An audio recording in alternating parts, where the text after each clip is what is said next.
Friends, இன்றைக்கி ஹெல்த்தியாக ஒரு ஓட்ஸ் பனானா ப்ரௌனி செய்ய போகிறோம். ப்ரௌனி மாதிரியே இருக்கும், ஹெல்த்தி வெர்ஷன், ஹெல்த்தி டைப்பில் நம்ம செய்ய போகிறோம்.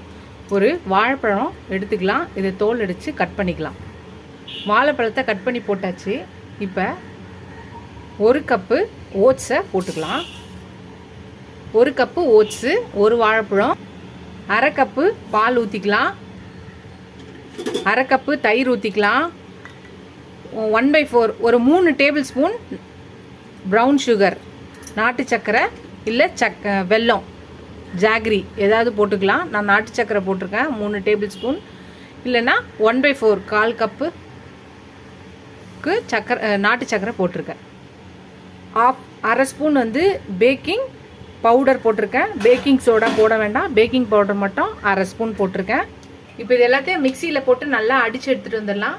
எல்லாத்தையும் நம்ம அடித்து எடுத்துகிட்டு வந்தாச்சு. இது ஒரு பக்கம் இருக்கட்டும்.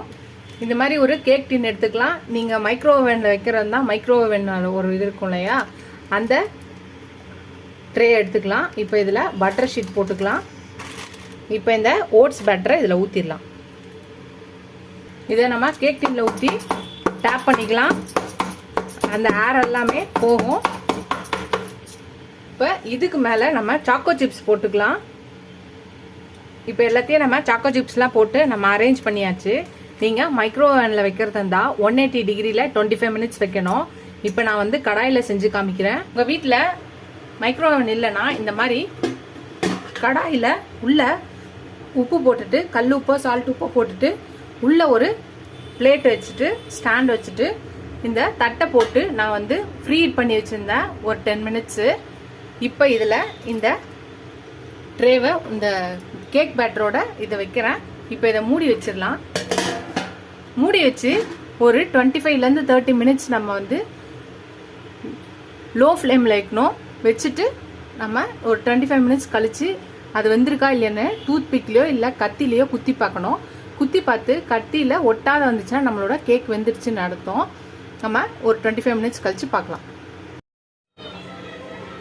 ஃப்ரெண்ட்ஸ், நம்மளோட ஓட்ஸ் பனானா ப்ரௌனி ரெடி ஆயிடுச்சு பாருங்கள். பேக் ஆகிடுச்சு, எடுத்தாச்சு, ஒட்டாது வந்துருச்சு. இப்போ இதை ஒரு பிளேட்டுக்கு மாற்றிக்கலாம். அதுதான் ஃப்ரெண்ட்ஸ், எடுத்தாச்சு. இது ஆறணுன்னா கட் பண்ண வேண்டியதான். நம்மளோட ஹெல்த்தியாக ஈஸியாக டிஃப்ரெண்ட்டாக ஒரு oats banana brownie cake ready ஆயிடுச்சு. நீங்களும் ஹெல்த்தியாக இந்த ரெசிபியை ட்ரை பண்ணி பாருங்கள். ட்ரை பண்ணி பார்த்து எப்படி இருக்குன்னு சொல்லுங்கள். ஃபஸ்ட் டைம் என் சேனலை பார்க்குறவங்க சப்ஸ்கிரைப் பண்ணிட்டு பாருங்கள். ஃபுல் வீடியோ பாருங்கள். உங்கள் ஃப்ரெண்ட்ஸ்க்கும் இந்த சேனலை ஷேர் பண்ணி சப்ஸ்கிரைப் பண்ண சொல்லுங்கள். Keep supporting my channel, keep வாட்சிங் மை ஃபுல் வீடியோஸ். நீங்கள் எவ்வளோக்கு சப்ஸ்கிரைப் பண்ணி லைக் பண்ணி கமெண்ட் பண்ணுறீங்களோ அவ்வளோக்கு என்கரேஜிங்காக இருக்கும், சப்போர்ட்டிங்காக இருக்கும். புது ரெசிபிஸ் கூட எனக்கு ரொம்ப ஹெல்ப்ஃபுல்லாக இருக்கும்.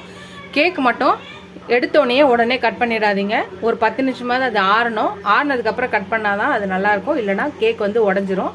ஸோ 10 நிமிஷம் கழித்து பண்ணி பார்த்துட்டு எப்படி இருக்குன்னு சொல்லுங்கள். இதோட அடுத்த வீடியோவில் பார்க்கலாம். Tata, bye bye friends.